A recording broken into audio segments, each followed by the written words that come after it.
함께 같이 오늘 말씀 주실 말씀은 히브리서 9장 1절부터 7절까지 말씀입니다. 함께 보실 말씀은 히브리서 9장 1절부터 7절 말씀 보도록 하겠습니다.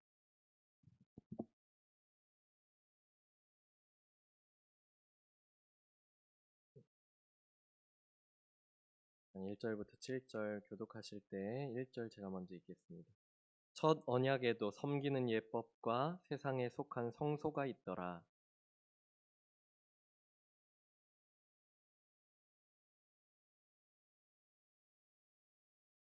또 둘째 휘장 뒤에 있는 장막을 지성소라 일컫나니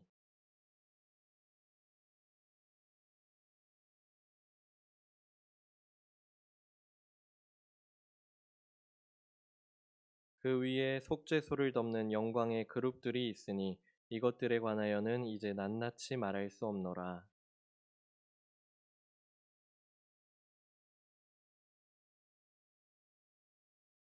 7절 함께 읽겠습니다.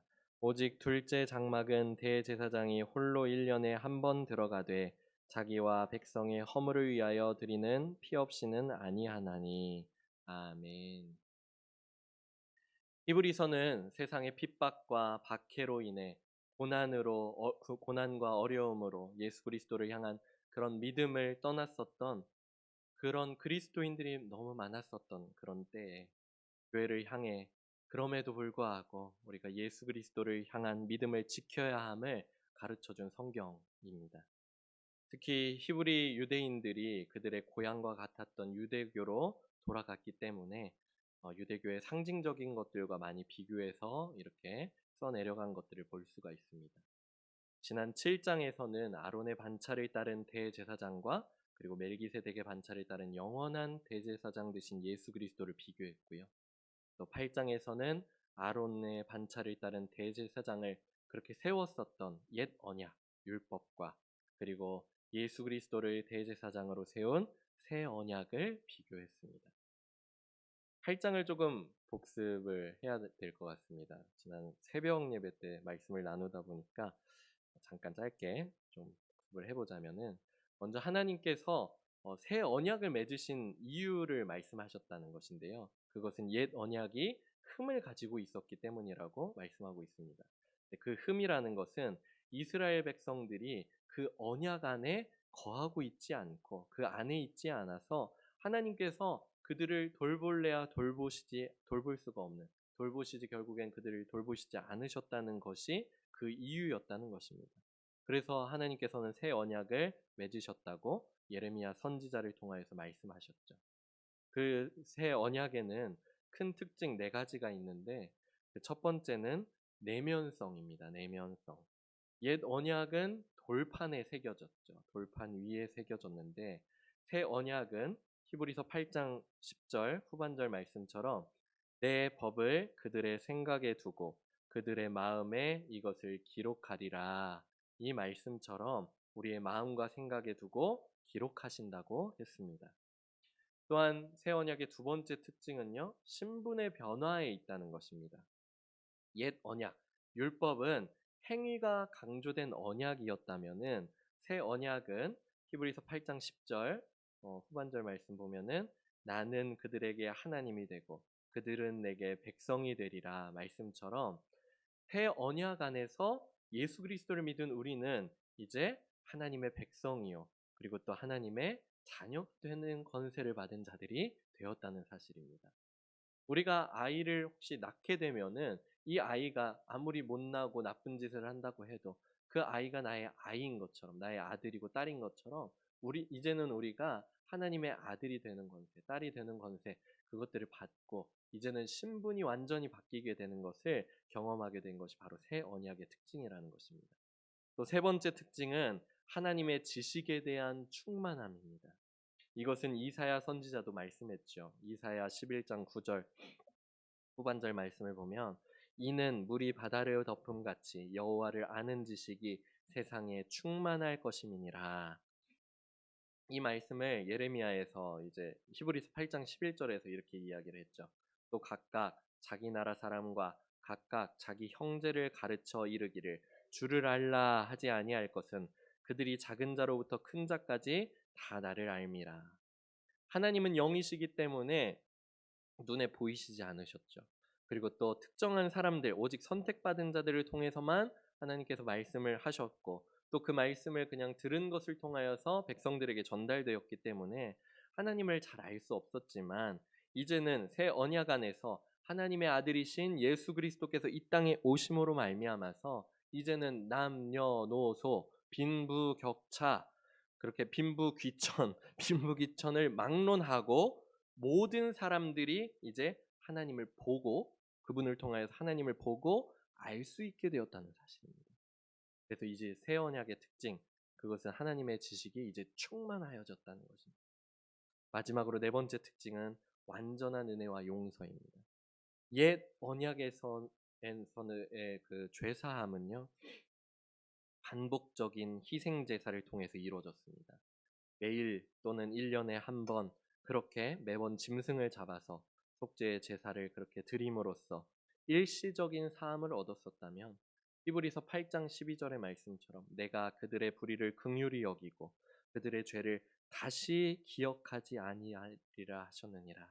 이 말씀처럼 예수 그리스도께서 십자가에서 단번에 우리의 대속을 완전히 이루셨고, 그렇기 때문에 우리는 영원한 죄사함과 의롭다 하심을 얻을 수 있게 되었다는 것입니다.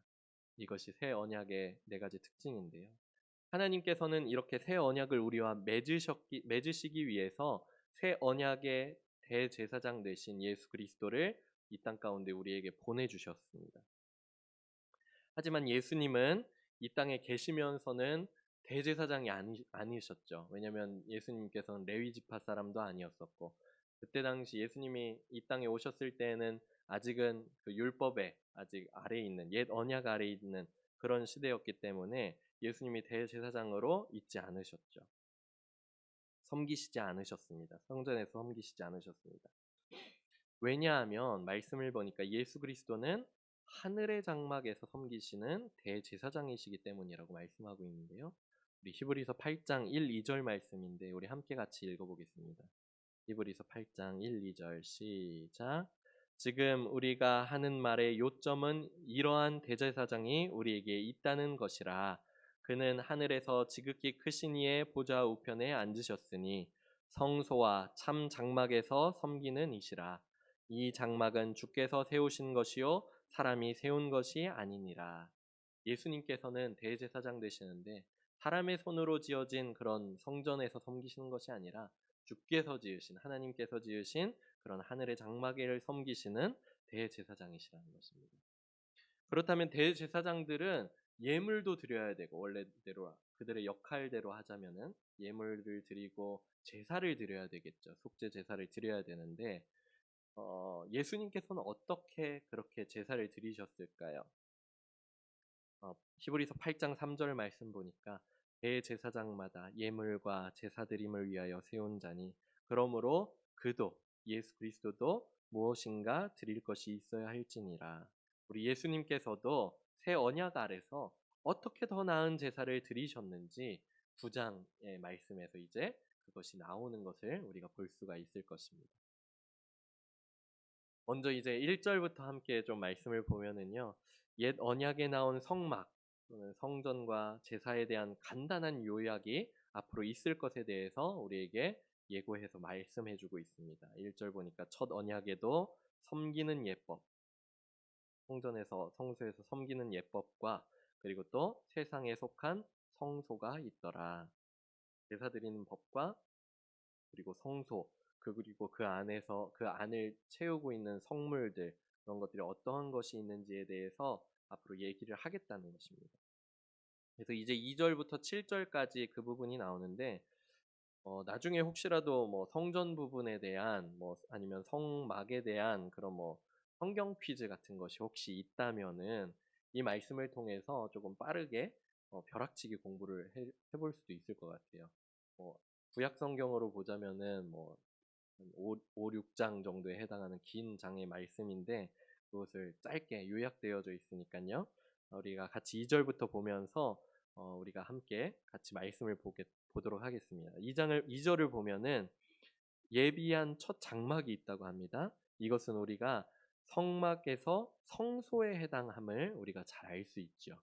성막 안에는 성막들이 있고 그리고 또 그 이제 첫 번째 장막, 첫 번째 장막이 있는데 그곳이 성소 그리고 그 안에 휘장으로 나눠져 있어서 지성소 그 위치가 그렇게 설명이 되어질 수가 있는데요. 성소 안에는 그렇다면 성소 안에는 어떠한 것들이 있는지 2절부터 나와 있는 말씀을 함께 좀 보도록 하겠습니다. 우리 같이 2절 한번 9장 2절 말씀 읽어보도록 할까요? 시작. 예비한 첫 장막이 있고 그 안에 등잔대와 상과 진설병이 있으니 이는 성소라 일컫고 성소에는 성소에는 등잔대 그리고 상 그리고 진설병 그리고 여기 이제 금향로를 따로 이제 지성소 쪽으로 옮겨놨는데 위치상으로는 이제 금향로도 성소에 위치해 있습니다. 히브리서에서는 이제 그 금향로, 그러니까 분향단을 지성소로 조금 분류한 이유는 아무래도 이제 1년에 한 번씩 드렸었던 그 대속죄일과 그런 관련이 굉장히 깊기 때문에 지성소에 포함시켰던 것 같습니다. 하지만 위치상으로는 성소 안에 있죠. 성소 안에. 성소와 지성소를 나눈 휘장 바로 바깥 앞쪽에 위치하고 있습니다. 이제 한 가지씩 좀 보도록 하겠습니다. 등잔대는 성소가 이제 장막 이렇게 텐트가 이렇게 꽉 채워져 있는 장막이 화면을 다 덮고 있는 그런 형태로 있기 때문에 그 안에 빛이 없습니다. 빛이 없기 때문에 그 성소를 밝게 비춰줄 수 있는 역할이 바로 등잔대입니다. 등잔대. 모양은 이제 여러분들이 사진 같은 거를 보신 적이 있으실 거예요. 가운데 기둥 하나에다가 U자 모양으로 이렇게 세 가지 해가지고는 끝에 이렇게 등을 달 수 있는 등잔대입니다. 7개의 등잔을 올려놓을 수 있습니다. 성막 안에 있는 이런 성물들을 지금 설명을 하고 있는데 이러한 성물들은 오늘 담임 목사님께서도 구약 성경 우리가 읽을 때에는 예수 그리스도를 이렇게 우리가 반영하여서 읽어야 된다고 그렇게 말씀을 하셨죠. 그런데 이 성물들도 역시 마찬가지로 예수 그리스도를 반영해서 우리가 봐야 되는 것인데요. 이 등잔대는 세상에 비치신 예수 그리스도를 상징합니다. 요한복음 8장 12절의 말씀에서 예수님께서 말씀하셨죠. 예수께서 또 말씀하여 이르시되 나는 세상의 빛이니 나를 따르는 자는 어둠에 다니지 아니하고 생명의 빛을 얻으리라. 아멘. 이 등잔대가 밝혀져 있는 성소를 밝히고 있는 것은 곧 예수 그리스도께서 세상의 빛이시다는 것을 우리에게 알려주는 그런 상징인 것입니다. 다음으로 상과 진설병이 있죠. 상과 진설병. 상은 이제 그 테이블을 말하는 거예요. 상을 말하는 것이고 진설병은 상 위에 진설병을 올려놓는데 이제 그 누룩을 넣지 않은 이 진설병은 누룩을 넣지 않은 무교병인 거죠. 이렇게 납작한 빵, 약간 호떡처럼 생긴 그런 납작한 빵 모양이고 그것을 6개씩 이렇게 두 줄로 해서 이렇게 쌓아 놓는데 그렇게 되면 이제 총 몇 개겠어요? 6개씩 두 줄로 쌓아 놓으니까 떡이 12개겠죠. 그러니까 12지파를 의미하기도 하고 그렇게 의미하고 있고요. 매 안식일마다 이제 새로운 그런 떡들을 올려놓고 묵은 떡들은 이제 제사장들이 성소 안에서 그렇게 먹었다고 합니다. 이 진설병은 어떤 것을 우리에게 상징하고 있을까요? 이 진설병은 생명의 떡이신 예수 그리스도를 상징하고 있습니다. 요한복음 6장 35절에서 또 예수님께서 말씀하셨죠. 예수께서 이르시되 나는 생명의 떡이니 내게 오는 자는 결코 줄이지 아니할 터이요 나를 믿는 자는 영원히 목마르지 아니하리라. 아멘. 성소 안에는 이제는 둘째 휘장이 있다고 했습니다. 둘째 휘장. 그것을 성소 안을 이제 가로지르고 있는 큰 넓은 휘장이 있는데 그 뒤쪽을 이제 지성소라고 부르죠. 그 지성소에는 어떤 것들이 있을까? 먼저 3절, 4절, 그 4절 초반절까지 한번 읽어보도록 하겠습니다. 3절, 4절 같이 읽어보겠습니다. 시작. 대제사장마다 예물과 제사드림을 아이고 죄송합니다. 다시 한번 읽겠습니다. 또 둘째 휘장 뒤에 있는 장막을 지성소라 일컫나니 금향로와 사면을 금으로 싼 언약궤가 있고. 아멘. 네. 먼저 금향로는 방금 전에 말씀드린 것처럼 위치상으로는 이제 휘장 앞쪽, 성소 안쪽에 있는 휘장 바로 앞쪽에 놓여 있는 것인데, 이것은 이제 여기서는 금향로로만 표현되어 있는데 분향단 전체를 이제 의미하는 것입니다. 이 금향로는 1년에 한 번 지성소에 들어가서 속죄제를 드리는 어, 그런 것과 굉장히 관련이 있는데요. 이 금향로, 분향단은 곧 제사장들이 하나님께 분향을 드리던 그런 제단이었습니다. 제단. 그래서 분향단의 위치가 지성소를 향하고 있기 때문에, 그래서 예를 들어서 휘장이 이렇게 둘째 휘장이 이렇게 위치하고 있다면은 그 바로 앞에 분향단이 있고 그 앞에 제사장이 서가지고 그 앞에서 그 지성소를 바라고 서가지고는 분향을 올려드리는 거겠죠.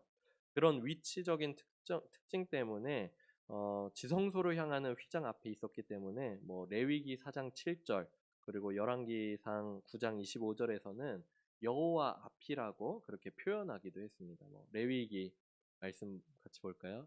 제사장은 또 그 피를 여호와 앞, 곧 회막안 향단 뿔들에 바르고.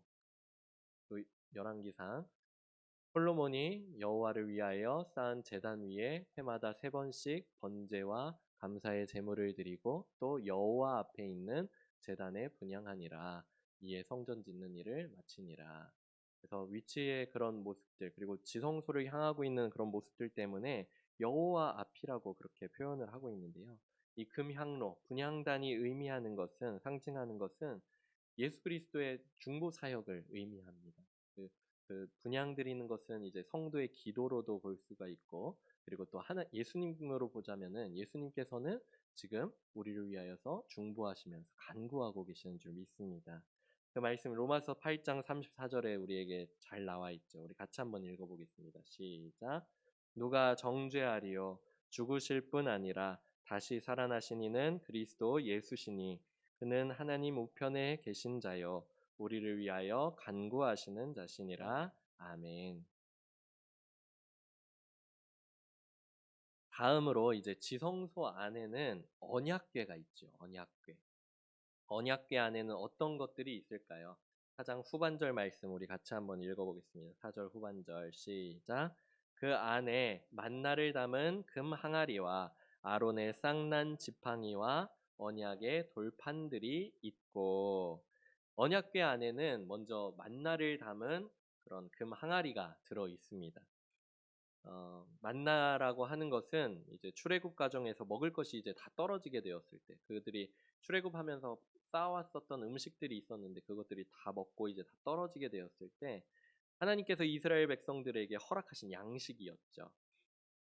재밌는 것은 만나의 이름 뜻처럼 만나의 이름의 뜻이 이제 이것이 무엇이냐 하는 뜻이에요. 만나라는 말이 이것이 무엇이냐 할 정도로 굉장히 특별한 음식이었습니다. 만나는 출애굽 여정 중에만 내렸습니다. 그들이 가나안에 이제 입성하고 나서부터는 이제 더 이상 만나가 내리지 않았습니다.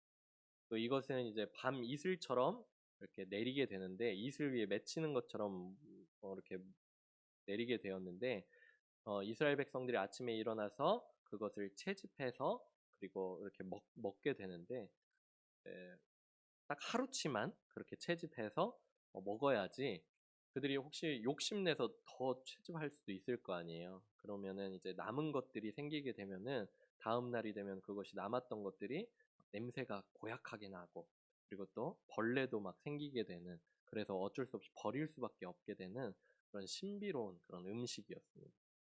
근데 또 얼마나 신비롭냐면 원래대로라면 그렇게 하루밖에 안 가는 음식인데 안식일 전날에 이제 거두었었던 만나들. 그러니까 다음 날이 안식일이니까 그때는 이제 채집하는 것을 안 할 거죠. 일을 하면 안 되니까 안 해야 되기 때문에 그 다음 날까지는 안식일까지는 이것이 남아 있었다는 거예요. 냄새도 안 나고 벌레도 나지 않고 그렇게 하나님께서 이스라엘 백성들을 먹이시기 위하여서 그들의 일용할 양식을 위하여서 주신 그런 특별한 양식이었다는 것입니다. 만나는 곧 우리가 외우죠. 예배 때마다 외우는 주기도문에 항상 등장하는 그런 일용할 양식에 해당하는 것입니다. 다음으로 또 언약궤 안에 있는 것은 아론의 쌍난 지팡이가 안에 있죠.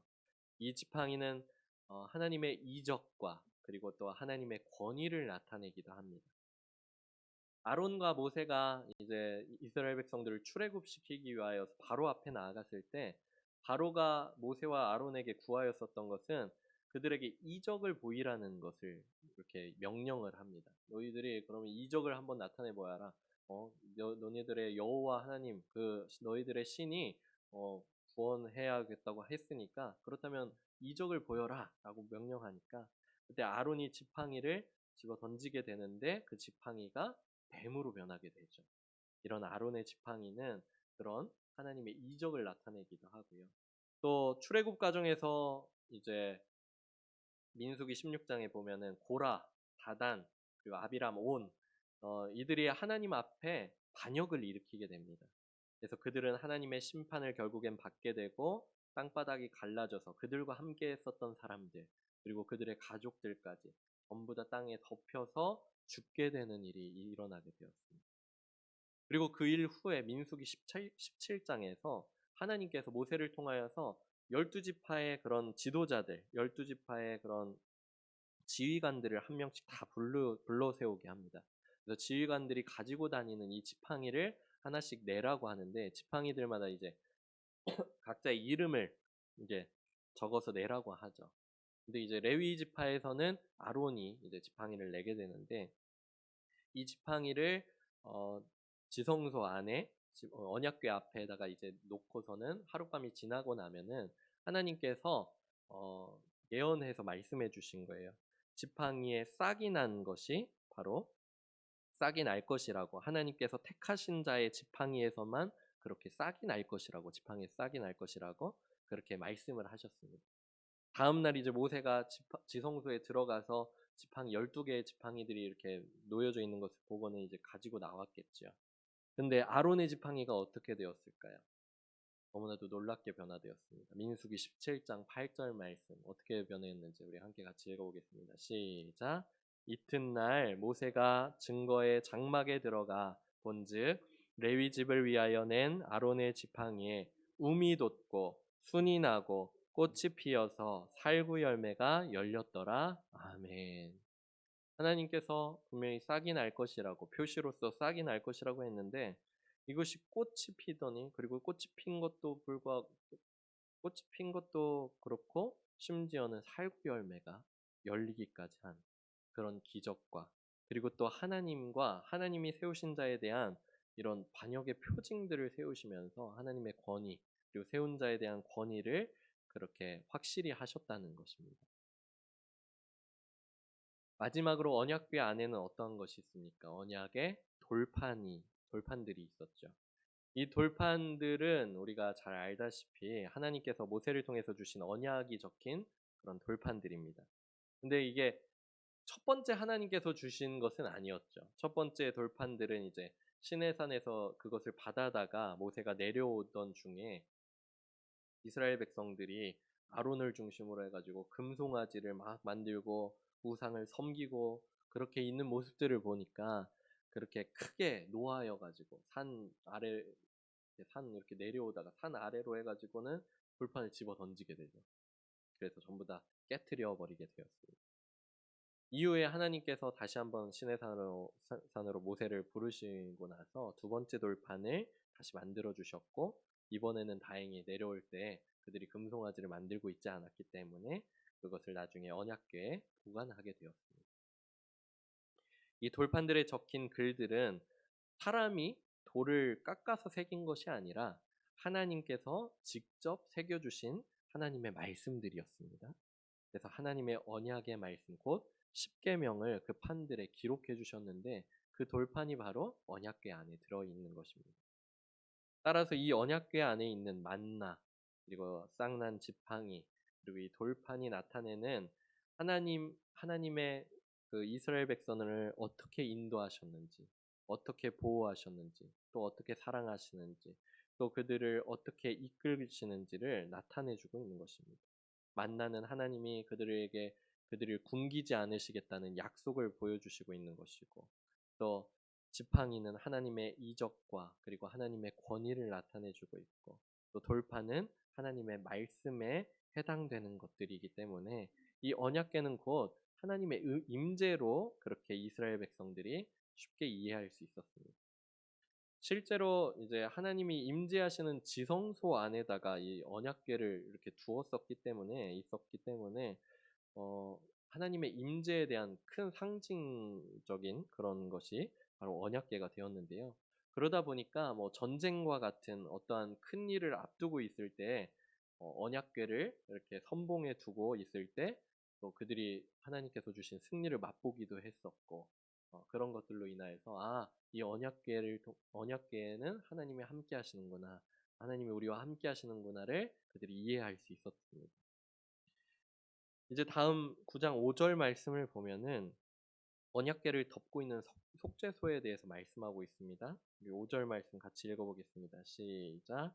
그 위에 속죄소를 덮는 영광의 그룹들이 있으니 이것들에 관하여는 이제 낱낱이 말할 수 없노라. 아멘. 속죄소라고 하는 것은 이제 언약궤를 덮는 뚜껑과 같은 것인데, 위를 덮고 있는 것인데, 그 위에는 그룹들이라고 해가지고 천사 둘이 이렇게 날개를 활짝 펴고 있는 그런 모양을 하고 있습니다. 제사장은 이제 1년에 한 차례 온 이스라엘의 죄를 속죄하는 그런 제사를 드렸는데, 이 속죄소는 말씀에 나오는 그 속죄소 위로 그렇게 짐승의 피를 뿌림으로 인하여서 그렇게 속죄 제사를 그렇게 드렸던 것입니다.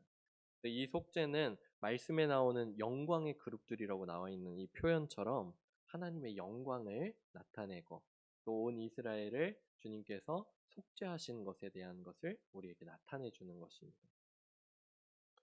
이후에 이제 6절과 7절을 보면은 각각 이제 성소와 지성소에서 그들이 어떻게 제사를 드렸는지가 나오는데요. 6절 말씀 보니까 이 모든 것을 이같이 예비하였으니 제사장들이 항상 첫 장막에 들어가 섬기는 예식을 행하고, 먼저 성소, 이 첫 장막 성소에서는요, 제사장들이 항상 매일과 같이 그렇게 섬기고 그렇게 예식을 행하는 것을 볼 수가 있습니다. 또 7절은 오직 둘째 장막은 이 지성소는 대제사장이 홀로 1년에 한 번 들어가되 자기와 백성의 허물을 위하여 드리는 피 없이는 아니하나니. 그러니까 둘째 장막인 지성소에서는 대제사장들이 이제 홀로 오직 혼자서만 그리고 1년에 딱 한 번씩 들어가서 온 이스라엘을 위한 그런 속죄제를 그렇게 핏부림을 통하여서 그렇게 드렸다는 것입니다. 9장 5절 말씀 이제 마지막 부분을 보면은 이렇게 나와 있죠. 이것들에 관하여는 이제 낱낱이 말할 수 없노라. 이 말씀은 곧 이제 사실 저희는 이제 이 말씀을 읽으면서 성막에 대해서는 물론 우리가 그 말씀을 통해서 자주 접하기도 했었고 했지만, 사실 우리가 구약의 그런 제사 형태를 우리가 드리고 있지 않고 그런 모양을 우리가 접하기는 쉽지 않기 때문에 우리가 들었지만 또 까먹게 되고 들었지만 또 까먹게 되는 게 성막과 그리고 성전의 구조나 뭐 이런 것들인 것 같아요. 그러다 보니까 우리는 이제 말씀을 볼 때마다 이제 그것들을 다시 한번 상기하면 좋은데, 사실 이 말씀을 읽을 당시에 히브리인들 같은 경우에는 이 말씀을 보면서 그런 성물들이 의미하는 것들이 어떠한 건지, 그들에게 어떤 의미인지를 쉽게 이해할 수 있었을 것입니다. 그리고 또한 이제 이 히브리서의 저자는 이제는 이제 하늘의 장막을 섬기시는 예수 그리스도를 설명하려고 하다 보니까 이제는 더 이상 낱낱이 말할 필요가 없다고 그렇게 설명을 하고 있지요. 그런데 오늘 저는 여러분들과 같이 예배에 대한 부분을 좀 같이 이야기를 나누고 싶어서 이것을 조금 자세하게 이야기를 나눴습니다. 아까 성소에 위치하고 있었던 등잔대는 세상에 비치신 예수 그리스도를 의미한다고 했습니다. 그리고 이 성소에 있는, 그리고 성막 안에 있는 이 제사 드리고 있는 이 모든 것들은 곧 우리의 예배를 나타내기도 하지요. 예배를 나타내기도 합니다. 예배를 반영하고 있는데, 또 이후에 하늘에서 드릴 예배의 그림자와도 같은 것입니다. 근데 이제 정확하게 이제 시간 순서대로 하자면은 과거에 옛 언약을 통하여서 제사법을 통하여서 성막의 그런 성물들을 통하여서 드렸었던 제사가 과거에 있었고, 그리고 현재 우리의 예배가 있고, 그리고 이제 우리가 나중에 예수님이 다시 오시는 그날 그곳에서 영광스러운 예배를 드리게 될 때, 그것이 이제 시간 순서대로 볼 수가 있겠죠. 시간 순서대로. 근데 이것이 예배가 점점 발전되어지고, 그리고 이 예배가 점점 예수 그리스도를 더 드러내고 나타내지게 되는 것일 텐데, 우리의 예배를 좀 돌아보길 원합니다. 우리의 예배를 돌아볼 때 우리가 과거에 구약에 드렸었던 이 제사의 모습들보다는 사실은 더 나은 모습의 예배가 되어져야 되고, 왜냐하면 우리는 이제 예수 그리스도의 보혈로서 구원을 받은 이제 백성들이 되었으니까, 그리고 우리는 이제 왕 같은 제사장이라고 그렇게 부르심을 받았으니까, 이제 구약 시대에 있었던 이스라엘 백성들이 드렸던 제사보다는 더 나은 모습의 예배를 드려야 되는 것이 맞죠.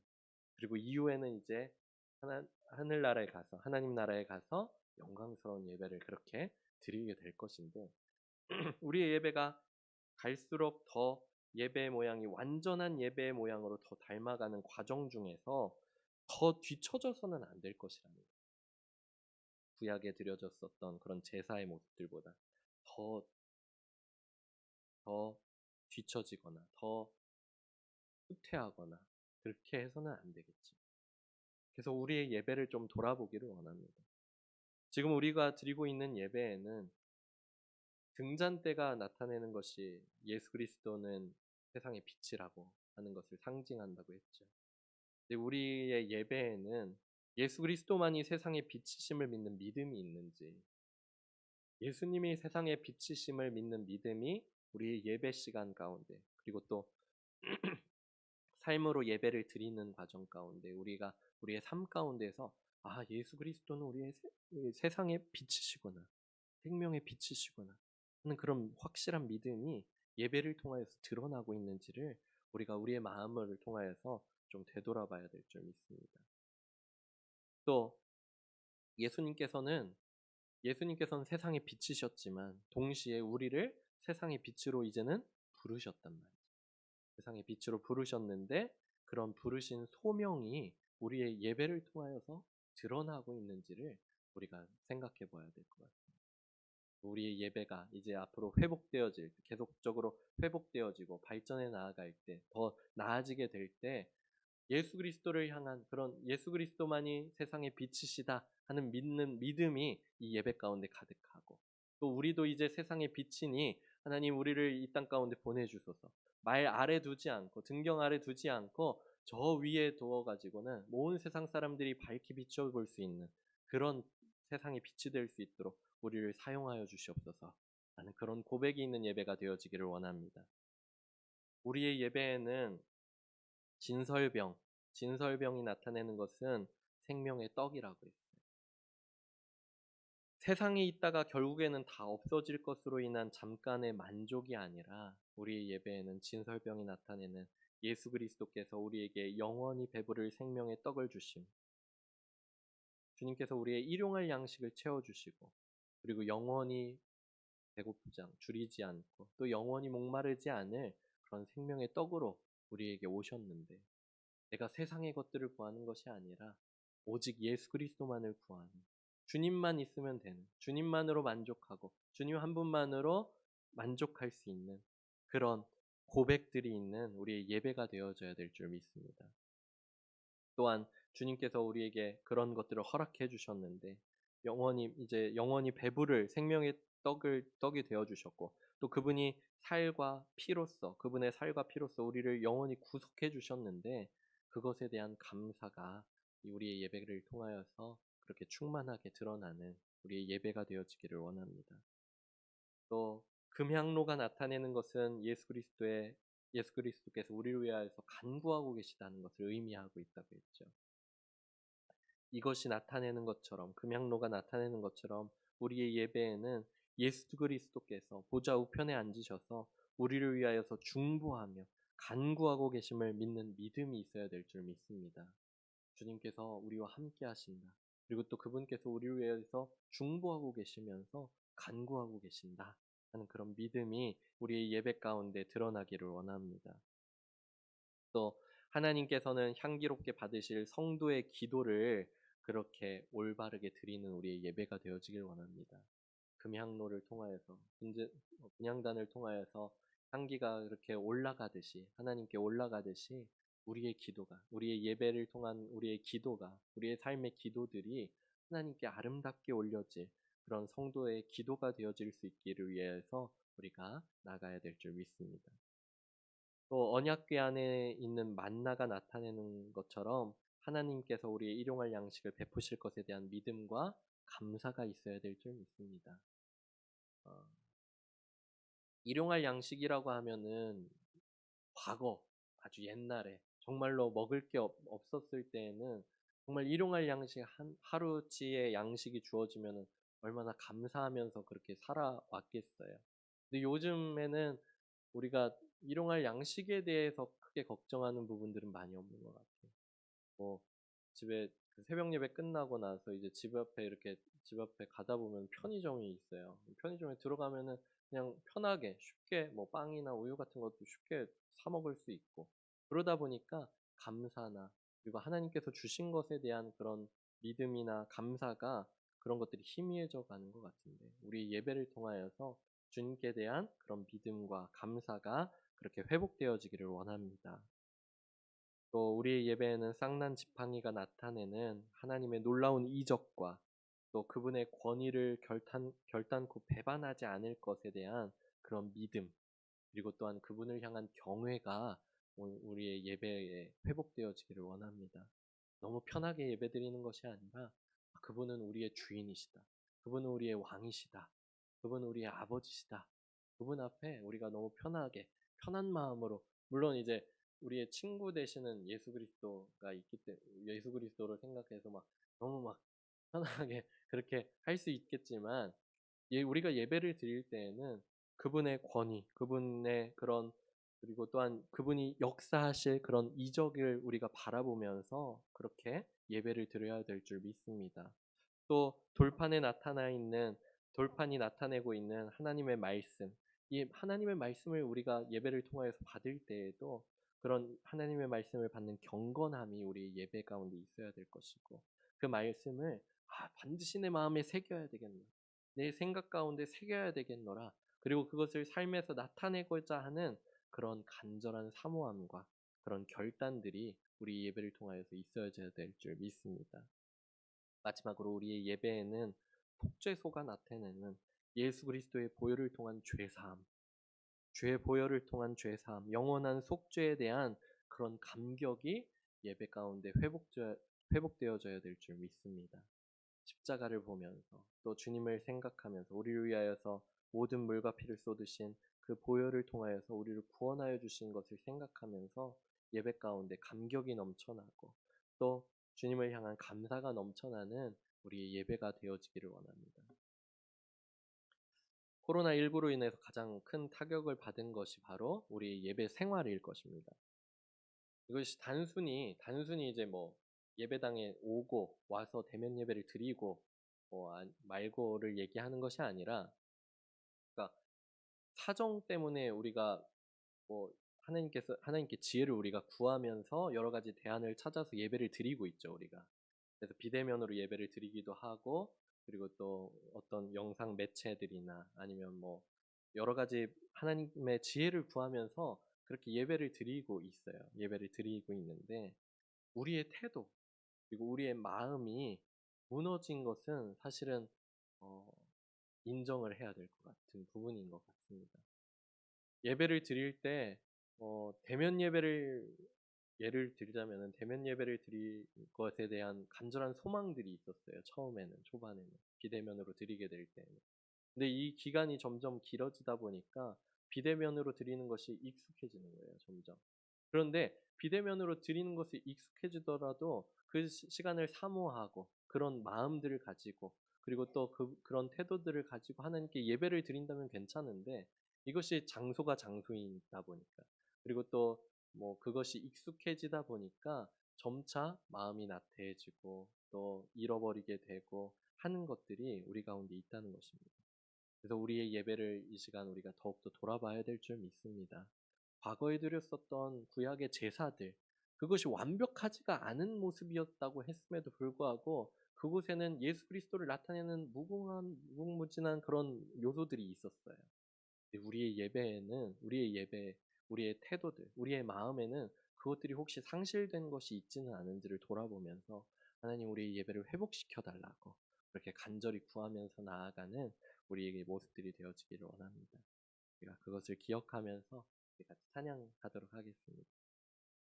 아까 불렀었던 찬양, 주님이 원하시는 예배, 주님이 찾으시는 예배, 주님이 받으시는 예배, 난 그런 예배를 갈망합니다. 주님만이 나의 소망, 주님만이 나의 구원, 주님만이 나의 주인 되시니 난 그런 주님을